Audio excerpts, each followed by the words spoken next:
नमस्कार भक्तों, आज मैं आपको 16 सोमवार व्रत कथा सुनाने वाली हूँ, तो बने रहिए कथा में अंत तक। तो चलिए शुरू करते हैं। मृत्यु लोक में विवाह करने की इच्छा करके एक समय श्री भूतनाथ महादेव जी पार्वती जी के साथ पधारे। वहाँ पर भ्रमण करते हुए विद्रव देशांगरत अमरावती नाम की अति रमणीक नगरी में पहुँचे। अमरावती नगरी अमरपुरी के सदृश सब प्रकार के सुखों से परिपूर्ण थी। उसमें वहाँ के महाराज का बनाया हुआ अति रमणीक शिवजी का मंदिर बना था। उसमें भगवान शंकर भगवती पार्वती के साथ निवास करने लगे। एक समय माता पार्वती प्राणपति को प्रसन्न देखकर मनोविनोद करने की इच्छा से बोली, हे महाराज, आज तो हम तुम दोनों चोरस खेले। शिवजी ने प्राण प्रिय की बात को मान लिया और चोरस खेलने लगे। उस समय इस स्थान पर मंदिर का पुजारी मंदिर में पूजा करने को आया। माता जी ने ब्राह्मण से प्रश्न किया कि पुजारी जी बताओ, इस बाजी में दोनों में से किसकी जीत होगी। ब्राह्मण बिना विचार किए शीघ्र बोला कि महादेव जी की जीत होगी। थोड़ी देर में बाजी समाप्त हो गई और पार्वती जी की विजय हुई। अब तो पार्वती जी ब्राह्मण को झूठ बोलने के अपराध के कारण श्राप देने को उद्यत हो गई।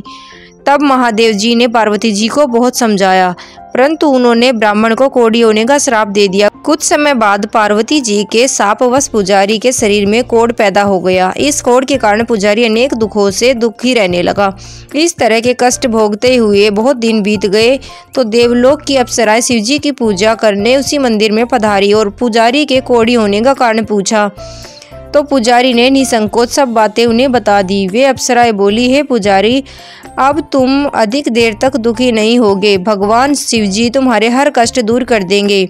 तुम सब व्रतों में श्रेष्ठ 16 सोमवार का व्रत भक्ति भाव से करो। पुजारी अप्सराओं से हाथ जोड़कर विनम्र भाव से 16 सोमवार व्रत की विधि पूछने लगा। अप्सराएं बोली कि जिस दिन सोमवार हो उसी दिन भक्ति के साथ व्रत करो। स्वच्छ कपड़े पहने, आधा सेर गेहूं का आटा ले, उसके 3 अंग बनावे, घी गुड़ दीप नैवेद्य बेल पत्र जनेऊ जोड़ा चंदन अक्षत पुष्प आदि के द्वारा प्रदोष काल में भगवान शंकर का विधि से पूजन करे। तत्पश्चात अंगों में से एक शिवजी को अर्पण कर बाकी 2 को शिवजी का प्रसादी समझकर उपस्थित जनों में प्रसाद के रूप में बांट दे। इस विधि से 16 सोमवार व्रत करें। तत्पश्चात 17वें सोमवार के दिन पाव सेर पवित्र गेहूं के आटे की बाटी बनावे, घी गुड़ मिलाकर चूरमा बनावे और शिवजी का भोग लगाकर उपस्थित भक्तों में बांटे। पीछे आप सकुटुंब प्रसादी ले तो भगवान शिव जी की कृपा से उसके सभी मनोरथ पूर्ण हो जाते हैं। ऐसा कहकर अप्सराएं स्वर्ग को चली गई। ब्राह्मण ने यथाशक्ति 16 सोमवार का व्रत किया। भगवान शिव जी की कृपा से रोग मुक्त होकर आनंद से वह रहने लगा। कुछ दिनों के बाद जब शिव पार्वती फिर उस मंदिर में पधारे, तब ब्राह्मण को निरोग देखकर पार्वती जी ने ब्राह्मण से रोग मुक्त होने का कारण पूछा। तो ब्राह्मण ने 16 सोमवार व्रत कहकर कथा सुनाई। तब तो पार्वती जी अति प्रसन्न हो ब्राह्मण से व्रत की विधि पूछकर इस व्रत को करने को तैयार हुई। व्रत करने के बाद उनकी मनोरथ पूर्ण हुई और उनके रूठे हुए पुत्र कार्तिकेय स्वयं माता के आज्ञाकारी हुए। परंतु कार्तिकेय जी को अपने यह विचार परिवर्तनशील का रहस्य जानने की इच्छा हुई, तो माता से बोले कि हे माता जी, आपने ऐसा कौन सा उपाय किया जिससे मेरा मन आपकी ओर आकर्षित हुआ। तब पार्वती जी ने वही 16 सोमवार व्रत कथा उसको सुनाई। स्वामी कार्तिकेय जी बोले कि इस व्रत को मैं भी करूँगा, क्योंकि मेरा प्रिय मित्र ब्राह्मण बहुत दुखी दिल से परदेश गया है। हमें उससे मिलने की बहुत इच्छा है। कार्तिकेय जी ने इस व्रत को किया और उनका प्रिय मित्र उनको मिल गया। मित्र ने इस आकस्मिक मिलन का भेद कार्तिकेय जी से पूछा, तो वे बोले, हे मित्र, हमने तुम्हारे मिलन की इच्छा से 16 सोमवार का व्रत किया था। अब तो ब्राह्मण मित्र को भी अपने विवाह की इच्छा हुई। कार्तिकेय जी से व्रत की विधि पूछी और यथाविधि व्रत किया। व्रत के प्रभाव से जब वह किसी कार्यवश विदेश गया तो वहाँ के राजा की लड़की का स्वयंवर था। राजा ने प्रण किया था कि जिस राजकुमारी के गले में सब प्रकार श्रृंगारित हथीनी माला डालेगी, मैं उसी के साथ अपनी प्यारी पुत्री का विवाह कर दूंगा। शिव जी की कृपा से ब्राह्मण भी स्वयंवर देखने की इच्छा से राजसभा में एक ओर जाकर बैठ गया। नियत समय पर हथीनी आई और उसने जयमाला उस ब्राह्मण के गले में डाल दी। राजा की प्रतिज्ञा के अनुसार बड़ी धूमधाम से कन्या का विवाह उस ब्राह्मण के साथ कर दिया और ब्राह्मण को बहुत सा धन और सम्मान देकर संतुष्ट किया। ब्राह्मण सुंदर राजकन्या पाकर सुख से जीवन व्यतीत करने लगा। एक दिन राजकन्या ने अपने पति से प्रश्न किया कि हे प्राणनाथ, आपने ऐसा कौन सा भारी पुण्य किया जिसके प्रभाव से हथिनी ने सब राजकुमारों को छोड़कर आपका वर्ण किया। ब्राह्मण बोला, हे प्राणप्रिय, मैंने अपने मित्र कार्तिकेय जी के कथानुसार 16 सोमवार का व्रत किया था, जिसके प्रभाव से मुझे तुम जैसी रूपवान लक्ष्मी की प्राप्ति हुई। व्रत की महिमा को सुनकर राजकन्या को बहुत आश्चर्य हुआ और वह भी पुत्र की कामना करके व्रत करने लगी। शिवजी की दया से उसके गर्भ में एक अति सुंदर, सुशील, धर्मात्मा और विद्वान पुत्र उत्पन्न हुआ। माता पिता दोनों उसका लालन पालन भली भांति करने लगे। जब पुत्र समझदार हुआ तो एक दिन अपनी माता से प्रश्न करने लगा कि माँ, तुमने ऐसा कौन सा तप किया था जो मेरे जैसा पुत्र तुम्हारे गर्भ में उत्पन्न हुआ। माता ने पुत्र का प्रबल मनोरथ जानकर अपने किए हुए 16 सोमवार व्रत को विधि के सहित पुत्र के सम्मुख प्रकट किया। पुत्र ने ऐसे सरल व्रत को और सब तरह के मनोरथ पूर्ण करने वाला सुना तो वह भी इस व्रत को राज्याधिकार पाने की इच्छा से हर सोमवार को यथाशक्ति करने लगा। उसी समय एक देश के वृद्ध राजा के दूतों ने आकर उसका एक राजकन्या के लिए वर्ण किया। राजा ने अपनी पुत्री का विवाह ऐसे सर्वगुण संपन्न ब्राह्मण युवक के साथ करके बड़ा ही सुख प्राप्त किया। वृद्ध राजा के द्विंगत हो जाने पर यही ब्राह्मण बालक गद्दी पर बिठाया गया, क्योंकि द्विंगत भूप के कोई भी पुत्र नहीं था। राज्य का अधिकारी होकर भी वह ब्राह्मण पुत्र अपने 16 सोमवार के व्रत को करता रहा। जब 17वां सोमवार आया तो विप्र पुत्र ने अपनी प्रियतमा से सब पूजन सामग्री लेकर शिवालय में चलने के लिए कहा, परंतु प्रियतमा ने उसकी आज्ञा की परवाह न की। दास दासियों द्वारा सब सामग्रियां शिवालय भिजवा दी और आप नहीं आई। जब राजा ने शिवजी का पूजन समाप्त किया तब एक आकाशवाणी राजा के प्रति हुई। राजा ने सुना कि हे राजा, अपनी इस रानी को महल से निकाल दे, नहीं तो तेरा सर्वनाश कर देगी।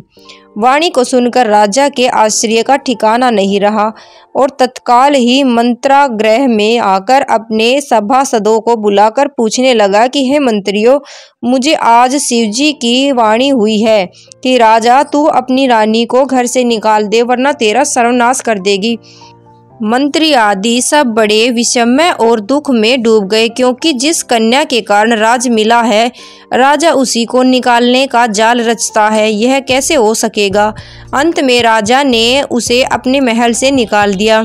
रानी दुखी हृदय से भाग्य को कोसती हुई नगर के बाहर हुई। फटे वस्त्र पहने, भूख से दुखी, धीरे धीरे चलकर एक नगर में पहुंची। वहां एक बुढ़िया सूत काट कर बेचने को जाती थी। रानी की करुण दशा देखकर बोली, चल तू आज मेरा सूत बिकवा दे, मैं वरदहू भाव नहीं जानती हूँ। ऐसी बात बुढ़िया की सुनकर रानी ने बुढ़िया के सर से सूत की गठरी उतार कर अपने सिर पर रख ली। थोड़ी ही देर बाद आंधी आई और बुढ़िया की सूत की पोटली सहित उड़ गया। बेचारी बुढ़िया पछताती रह गई। रानी को अपने हाथ से दूर करने को कह दिया। रानी को अपने साथ से दूर रहने को कह दिया। अब रानी एक तेली के घर गई तो तेली के सब मटके शिवजी के प्रकोप के कारण उसी समय चटक गई। ऐसी दशा देख तेली ने रानी को अपने घर से निकाल दिया। इस प्रकार रानी अत्यंत दुख पाती हुई सरिता के तट पर गई तो सरिता का जल सूख गया। तत्पश्चात रानी एक वन में गई। वहां जाकर सरोवर में सीढ़ी से उतरकर पानी पीने को गई। उसके हाथ से जल स्पर्श होते ही सरोवर का नीलकमल के सदृश जल में असंख्य कीड़े पड़ गए और पानी गंदा हो गया। रानी ने भाग्य पर दोषारोपण करते हुए उस जल को पान करके पेड़ के शीतल छाया में विश्राम करना चाहा। वह रानी जिस भी पेड़ के नीचे जाती, उस पेड़ के पत्ते तत्काल ही गिर जाते। वन सरोवर जल की ऐसी दशा देखकर गौ चराते हुए ग्वालों ने उसे गोसाई जी से, जो जंगल में स्थित मंदिर में पुजारी है, उनके पास जाने को कहा। गोसाई जी के आदेशानुसार ग्वाले रानी को पकड़कर गोसाई के पास ले गए। रानी की मुख कांति और शरीर शोभा देखकर गोसाई जान गए कि यह अवश्य ही कोई विधि की गति की मारी हुई कुलीन अबला है। ऐसा सोचकर पुजारी जी ने रानी के प्रति कहा, पुत्री, मैं तुमको पुत्री के समान रखूंगा, तुम मेरे आश्रम में ही रहो, मैं तुमको किसी प्रकार का कष्ट नहीं दूंगा। गोसाई जी के ऐसे वचन सुनकर रानी को भी धीरज हुआ और आश्रम में रहने लगी। परंतु आश्रम में रानी जो भी भोजन बनाती उसमें कीड़े पड़ जाते, जल भरकर लाती उसमें भी कीड़े पड़ जाते।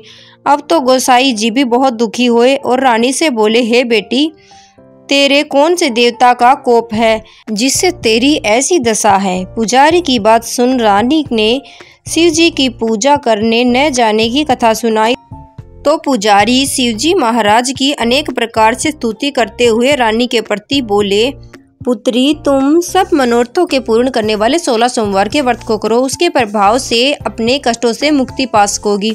गोसाई जी की ये बात सुनकर रानी ने 16 सोमवार का व्रत विधि पूर्वक संपन्न किया और 17वें सोमवार को पूजन के प्रभाव से राजा के हृदय में विचार उत्पन्न हुआ कि रानी को गए हुए बहुत समय बीत गया, न जाने वो कहाँ कहाँ भटकती होगी, ढूंढना चाहिए। यह सोच रानी को तलाश करने चारों दिशाओं में दूत भेजे। वे तलाश करते हुए पुजारी के आश्रम में रानी को पाकर पुजारी से रानी को मांगने लगे, परंतु पुजारी ने उनसे मना कर दिया तो दूत चुपचाप लौटे और आकर महाराज के सन्मुख रानी को पता बताने लगे। रानी का पता पाकर राजा स्वयं पुजारी के आश्रम में गए और पुजारी से प्रार्थना करने लगे कि महाराज, जो बाई आपके आश्रम में रहती है वह मेरी पत्नी है। शिवजी के कोप से मैंने इसको त्याग दिया था, अब इस पर से शिवजी का कोप शांत हो गया है, इसीलिए मैं इसे लिवाने आया हूँ। आप इसे मेरे साथ चलने की आज्ञा दे दीजिए। गोसाई जी ने राजा के वचन को सत्य समझकर रानी को राजा के साथ जाने की आज्ञा दे दी। गोसाई की आज्ञा पाकर रानी प्रसन्न होकर राजा के साथ महल में आई। नगर में अनेक प्रकार के बधावे बजने लगे। पंडितों ने विविध वेद मंत्रों का उच्चारण करके अपनी राजरानी का स्वागत किया। ऐसी अवस्था में रानी ने पुनः अपनी राजधानी में प्रवेश किया। महाराज ने अनेक तरह के ब्राह्मणों को दानादि देकर संतुष्ट किया, याचकों को धन धान्य दिया। नगर में स्थान स्थान पर सदा व्रत खुलवाए जहां भूखों को खाने को मिलता था। इस प्रकार से राजा शिवजी की कृपा का पात्र हो राजधानी में रानी के साथ अनेक प्रकार के सुखों को भोगते हुए सोमवार का व्रत करने लगे। विधिवत शिव पूजन करते हुए इस लोक में अनेकानेक सुखों को भोगने के बाद शिवपुरी को पधारे। ऐसे ही जो मनुष्य मनसा वाचा कर्मणा भक्ति सहित 16 सोमवार का व्रत पूजन करते हैं, विधिवत करते हैं, वह इस लोक में समस्त सुखों को भोगकर अंत में शिवपुरी को प्राप्त होता है। यह व्रत सब मनोरथों को पूर्ण करने वाला है। बोलिए शंकर भगवान की जय। कथा कहते सुनते हुकार बरते, सबको भगवान ऐसा ही फल दे। जय शिव जी भगवान की। कथा अच्छी लगी हो तो वीडियो को लाइक, शेयर, कमेंट और सब्सक्राइब जरूर करना।